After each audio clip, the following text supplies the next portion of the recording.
Hi, my name is Paige Adamowski. I'm Miss Williams' class, and this is my biology project. So first I'm going to start with introducing the pieces on the model. The cotton balls represent the phosphate heads, which are hydrophilic, which means that they are water-loving. The Q-tips that I cut in half are the fatty acid tails, which are hydrophobic, which means that they are water-fearing. The cotton balls and the Q-tips make up the phospholipid bilayer, and they contain cholesterol, which is represented by the yellow construction paper. The glycolipids are represented by the cotton strings.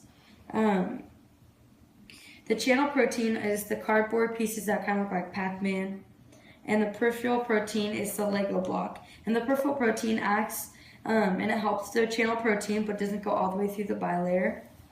The molecules are the red ones, which I'm going to be used for diffusion, and the blue ones, which are used for osmosis, which kind of represent water. The green Lego piece represents ATP. The orange one is going to represent sodium, and this is going to represent sodium in another example. And this might represent potassium in another example. The hair tie is going to help show the process of endo and exocytosis. So first I'm going to start with passive transport, which is going to move from high to low, and it requires no energy. The examples are osmosis, diffusion, and facilitated diffusion. So I'm going to start with osmosis, which is the movement of water. So it's going to be the water is going to move through the membrane into the cell. Diffusion is a lot like osmosis, but it has nothing to do with water, so it's kind of like air and carbon. So it's going to go through the membrane, out of the membrane.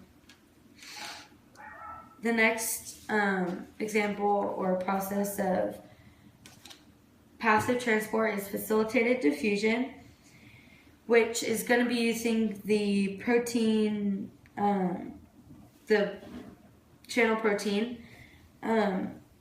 And the reason why the sodium has to go through the channel protein is because the molecules are too large to fit through the membrane.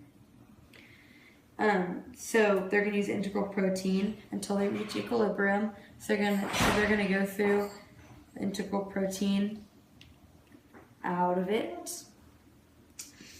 The next type of transport is active transport, which means that it's going to be moving from low to high, and it requires energy. The first example is the sodium pump, also known as the transport protein pump.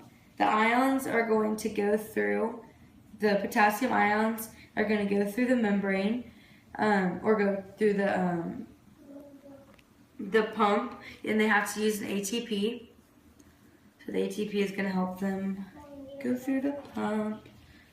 And then they're going to finish out.